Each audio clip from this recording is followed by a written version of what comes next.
Okay, sorry about that. This is part 3. We reached our maximum recording again on part 2. So welcome back, everybody. So we were just talking about the Moto van. If you haven't seen part 1 or part 2, check those videos out right now or whenever you'd like. So I was just saying, I don't know exactly when it kicked out, but I was mentioning that you had these 3 main legs that hold the main support of it when it swings down.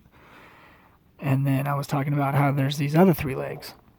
So once it goes down into the regular mode, you're just relying on these 3 main legs. And then if you want it to, I was just saying you have these slats. It's a slat design. So once it's down, this whole front edge piece slides from here all the way out. And then you can pull the mattress from the couch mode down all the way. And it's actually, I think it's it's pretty big. I don't think it's quite a queen. I think it's the next one down. But it's pretty big for the van. You're pretty much taking up the whole space here.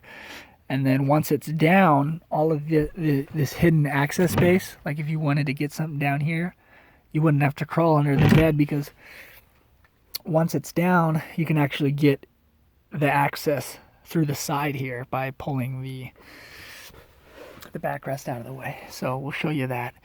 I still need to get somebody to film to hold the camera when I'm pulling this thing down.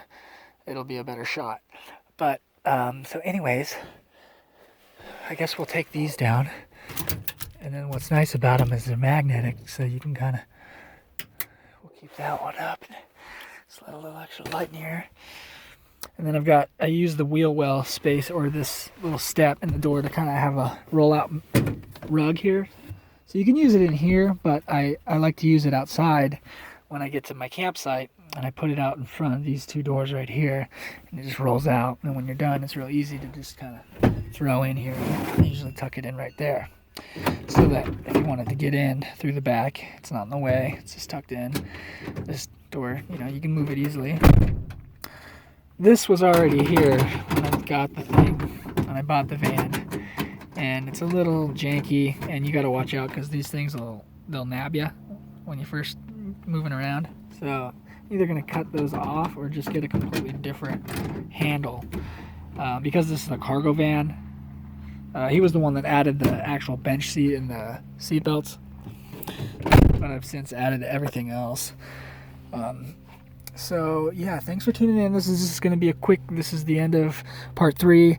But I said that I was going to show you the drop down bed / couch on part 3, but I kind of went over it, so that'll be a 2-part.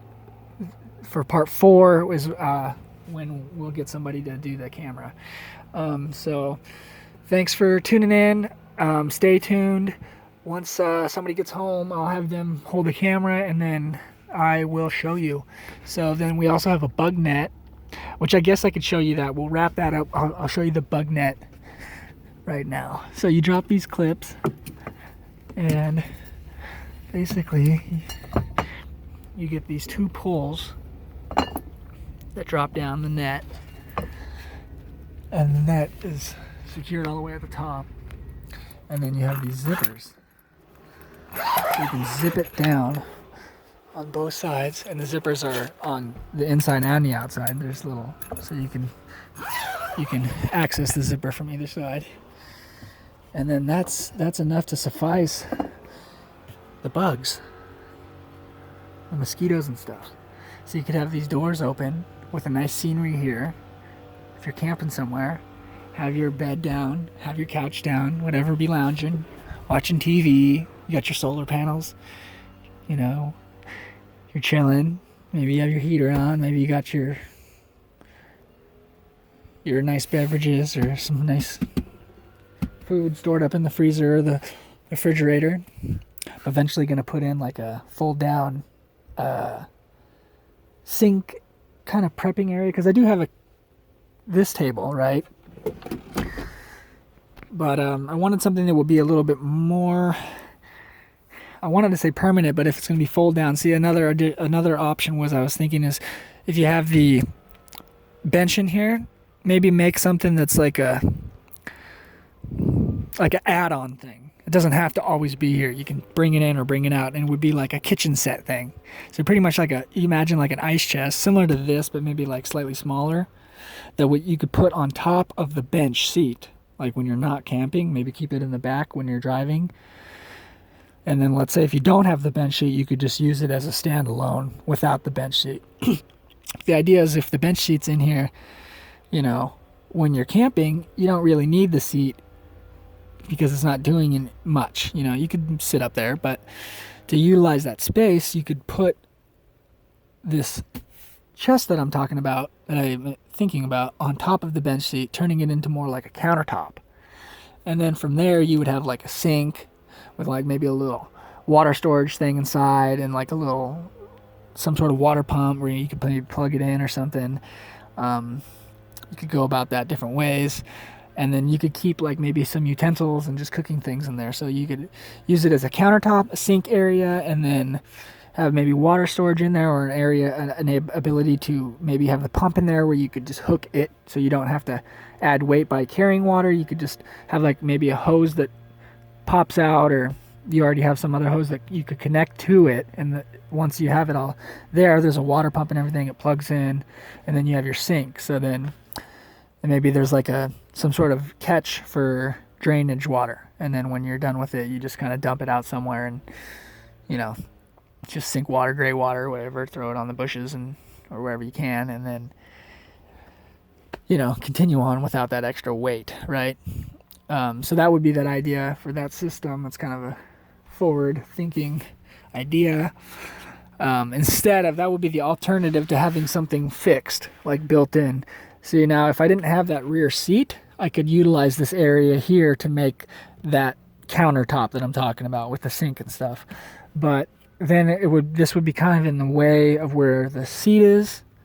So if it wanted to be fixed, it would have to be something that maybe folded up against the wall. So once you're sitting here, it's not really in the way, because you do have a little bit of space against the wall here, as you can see. The only thing you have to remove is this, and the seat can go in.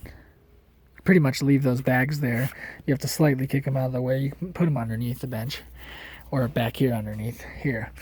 So the video's coming to an end. We're at around 8 minutes. I said it was going to be short, but I just figured we'll use the time up to talk about some other little knick-knack things.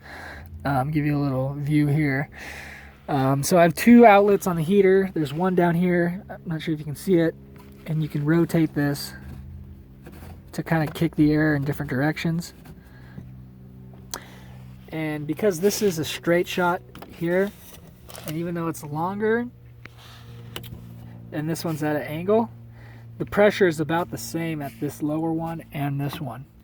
The air tends to want to go straight in a line up and take this nice gradual corner rather than kick out here. There's no real little ducts in there or anything that try to force it this way. It's just a straight 90. It came with the heater kit, and I've got like insulation around it, and then more of that plastic. Once we drop the bed, you can see that a little bit better. Actually, kind of see it in here pretty good. I've notched it out around the supports, and then so it sucks air in here on this side. It's kind of like somewhat of a filter. So it sucks in the cool air from the cab, you know, that's down here low, and it blows it across the internal. You know, there's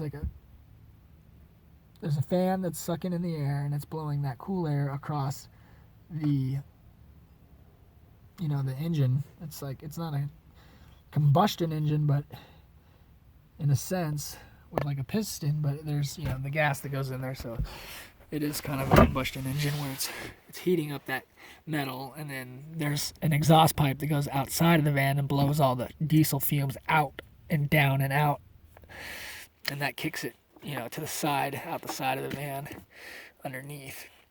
And then so you don't have any bad fumes. Okay, so this is the end of the video, and then basically it shoots the hot air up into here. So thanks for tuning in, and stay tuned.